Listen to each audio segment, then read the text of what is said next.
I just want y'all to know, like, the internal struggle that I'm dealing with right now, where if I make a video talking, everyone's like, you're so silly, like, you're so funny, haha. And then if I make a thirst trap, like, for my job, 200 likes, maybe like one comment. Okay, so you think I'm a fucking comedian, but you don't think I'm desirable? Can you, please?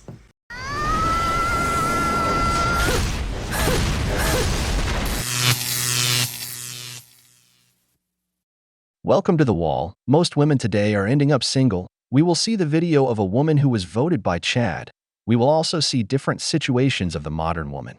And an independent woman among tears does not talk about how she wants to be more feminine and gentle. Before we begin, we want to thank you for being here. Your support means a lot to us. If you like what you see, we invite you to subscribe to the channel and leave a like. We would also love to hear your experiences in the comments. Your participation helps us grow and reach more people. Thank you for being part of our project. Let's get started. Anybody figured out how to make yourself more feminine and soft? And I don't mean in the way you dress, because I feel like I dress pretty girly and feminine. I mean in your energy.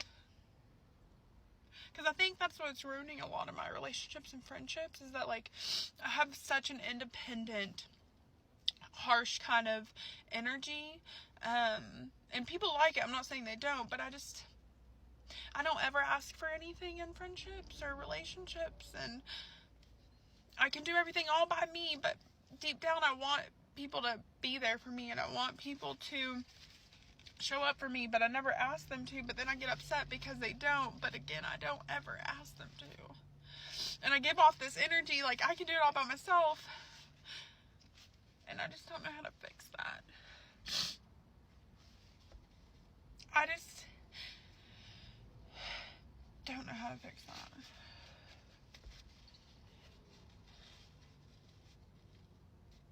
All I've ever known is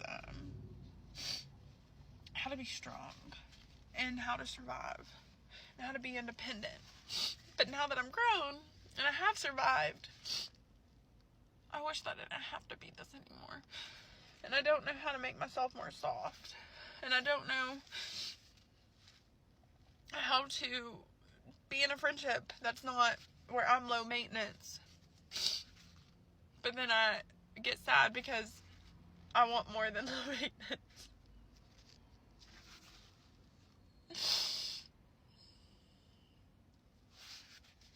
I don't know how to fix this about myself. And isn't it that being strong and independent is what you want to be nowadays? Girl, what you need in your life is a masculine man. Yes, a man who makes you take on your role as a woman. Because having that dominant energy only saddens you because you're ending up alone. It's that today's women are sold on being the corporate girl. But do they really want that? Most don't. Many follow this path because they have to support themselves, but then when a man comes to woo them, they can't let go of their boss girl facade in the office. I would recommend you work on yourself. Dress more femininely, speak in a lower tone, be more helpful. You can watch videos of trad wives, but also see the culture of women in the Pacific or Eastern Europe. And gradually you'll learn to connect with your feminine energy, especially in how to relate to men. It's that these women, in order to connect with their feminine side, they need a strong man by their side who sets boundaries, tells them I've got this, that she feels she can count on him. That's why I always tell them the importance of the man being masculine, focusing on himself, because women like this need to fit into a man's framework who knows how to set boundaries for them. Can we all just make a pact to have my back? And if I ever so much as utter the words, oh, but you know, we've got a really good emotional connection. He's been through tough things like me, so we've just bonded over it. I just think, you know, he really gets me. And even though he's not ready for a relationship, I love spending time with him. If them words come out my mouth, punch me in my fucking face and cable tie me to a church, because I need fucking Jesus. One double standard that I will always appreciate is that men can never make fun of women the same way that women can make fun of men. This filter specifically being what I'm talking about. Men, we can make endless jokes about you. You cannot do the same. What are you gonna do? Call me ugly? Ooh, that really hurt. What are you gonna do? Say that you don't want to date me? crying. I look like a guy who takes pictures like this. Some have noticed that not all women know how to be funny. Most don't even know how to tell a joke. It's that this girl, more than looking like a man with that ring in her nose, she looks like a cow. I would recommend her to leave the comedian side behind. Regarding the other girl who wants to make a pact, I'm telling you right now, she's going to break it. This is the one who likes Chad. If she's always going back to Chad's hands, man doesn't bring anything to the table other than his seed, this man surely manipulates her. She always goes back to him. As she says, I love spending time with him. Moreover, when you see a woman who's always talking about her singleness, who claims she doesn't want a man, who now says she'll leave all that behind, she's screaming that she wants a boyfriend to the high heavens, she's seeking attention. To see if someone will comfort or woo her, but it seems not even Jesus can send her a man who can support her. Okay, first and foremost, I recognize this is intended as a compliment, so I appreciate the compliment. But just as an aside, I believe that or at least in my personal experience, the mythos, the rumor that being a conventionally attractive woman in the United States will get you free drinks at a bar is on the same scale of mythology as the DARE program convincing us as kids that people were just going to offer us free drugs wherever we went. And maybe for some women this happens all the time. Never happened to me. Never happened to me. So I'm pretty sure I wouldn't even know how to act if someone tried to buy me a drink at a bar at this point. Like, I would probably just get into my little witch voice. Just as the legends foretold, and my mother's mother once said this would happen. Have you ever heard of the privilege of the pretty girl?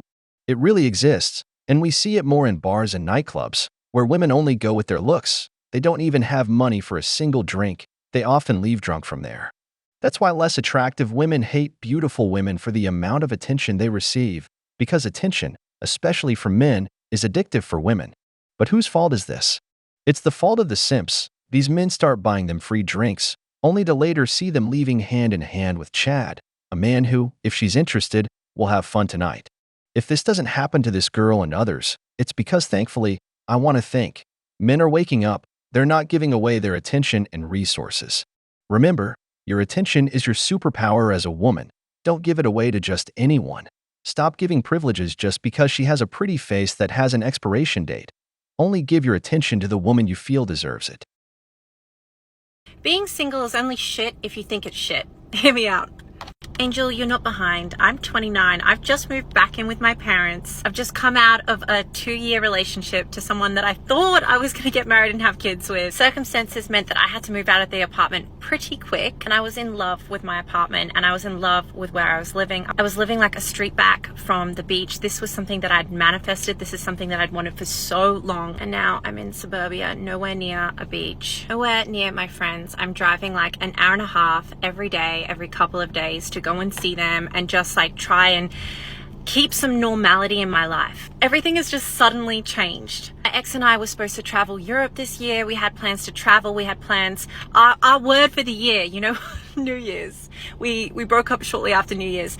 Our word for the year was fun. I was meant to be having fun this year, guys. And let me tell you, I will still be having fun, just not with him. Past 3 months have been a roller coaster. I've been up, I've been down, I've been sky high, I've been in the dirt.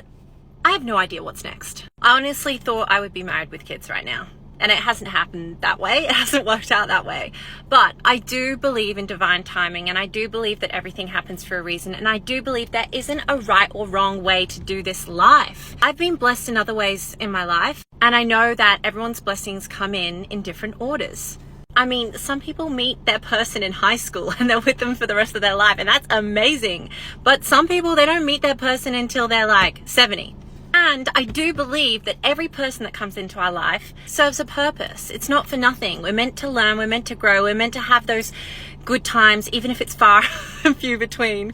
It's all leading us to where we're supposed to be. I know it's harder said than done, but please don't compare yourself with others, other people's stories and timelines. That's honestly, it's like so silly the more that I think about me trying to compare my timeline to someone else's, because I'm not someone else, I'm me. I think the only reason that we stress out when it comes to like finding our person, finding love, settling down, getting married, having kids. Here I want to highlight something that I always tell them so they can see how it works. This woman lived near the beach, had a great apartment. In short, She lived under the comfort or umbrella of a man who was financially stable, a high-value man. This man invited her into his frame. She was happy trying to belong to his lifestyle. He dumped her, and she had to go back to her parents' place. This guy is surely a Chad. He enjoyed her when she was younger, sent her home at 29, entering the wall, because the wall doesn't forgive. Now he'll surely look for someone younger than her. All a classic textbook Chad.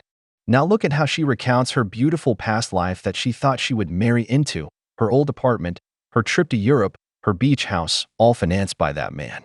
Brothers, focus on yourselves, work on your quality of life, because that's what yields the best results. But let's continue with her story. I think the only reason that we stress out when it comes to like finding our person, finding love, settling down, getting married, having kids is all because of the social timeline that's like thrust upon us. Like we're told from a young age that this is like the ideal age that you should be getting married and having kids. And we're made to believe that when we reach a certain age, we are considered old and no longer wanted. And then we've got the biological clock for women. Obviously, we do feel like that we have this pressure and this like time is running out. But the fact is, firstly, you don't need to be in a relationship with a man to have a kid. So if you're desperate to do that, you could do it by yourself. Secondly, you could adopt. Thirdly, you don't actually need to have kids. I know this is going to be a touchy subject, but there are many women out there that are very happy without kids. You don't need to have kids just because you're a woman and you can have kids. I mean, society puts all this pressure on us that we have to have kids, or, you know, we're not truly successful in life until we have kids. I personally want kids, but all these pressures and problems that we put on ourselves and we let society put on us, there's actually an answer for it all. It's not as end of the world tragic as we are made to believe. I think this topic is such a problem nowadays because we as women feel like we are running out of time and we feel pressured to, you know, find someone. And sometimes this can lead to us lowering our standards in men. And we end up settling with people that we're not happy with. We end up settling in relationships that are abusive. I'm saying all this because my younger self needed to hear it. I think I've wasted too much time putting so much focus on finding a partner in my life, where I wish I'd earlier put that focus on finding me. Right now, I'm giving you permission to take the pressure off yourself, to relax a bit, to enjoy life, to focus on yourself. Put the focus on you. You're not behind. You're exactly where you're supposed to be. And if I am talking to someone who's single right now, it is so exciting to be single. I know everyone puts out these videos about like, oh my God, you know, horrible date story. I have to date again. This is like, I just don't want to do this. I, for one, am super excited. The fact that I don't know what's around the corner. I don't know who I'm going to meet in the future. I don't know how many dates I'm going to go on, how many good ones, how many bad ones. It's exciting. I'm excited to have that first kiss again, to have those butterflies again, to introduce them to my family again. Like there's so many firsts to be had, like travel with them, get married, all these, you know what I mean? Breaking up with someone, being single is only a negative thing if you see it that way. What about the freedom? What about the fun, the excitement of not knowing what's next? Anyway, I just want to let you know, if you do feel like you're behind, you're not. I love you. I'm also single, have absolutely no idea what I'm doing, have no idea what's next, but I'm excited and I'm happy to be here. Amazing, and I love you. This woman has all the signs of becoming an alpha widow. Now she comes with the discourse that there is time. Don't feel pressured. But what you should have done was to hold on to that man because he seemed to be well positioned. It's very likely that what comes next will be worse, or that you'll spend many years single, and worse yet, hit the wall, because the wall doesn't forgive. See how she's focused on her biological clock. They all say the same thing, that it doesn't matter, that there's plenty of time to get married, that not everyone wants to have children, that they can even do that alone. But you envisioned yourself having children. You thought you would get married. Something doesn't add up in your speech. Now you have to go back to the carousel, to try dating again, to increase the body count, and to top it off, to see if you don't end up pregnant by a Chad. Brothers, the wall doesn't forgive. When you're a man who did the work, you choose. To this woman, all I can say is, welcome to the wall. The carousel isn't like kissing for the first time again. As she says she doesn't know what she's doing, well, I'll tell you what you should have done, and that was to hold on to that man. You screwed up, so we're off to a bad start. We've reached the end of the video, but before we go, the questions are for you. What would you tell the girl to make her more feminine and gentle? Have you dealt with women who want to be funny and have seen the pretty girl privilege firsthand? If you enjoyed the video, make sure to give it a thumbs up, subscribe to the channel, and hit the notification bell. Your support means the world to us and motivates us to create more content. Stay tuned for the next exciting video from the wall.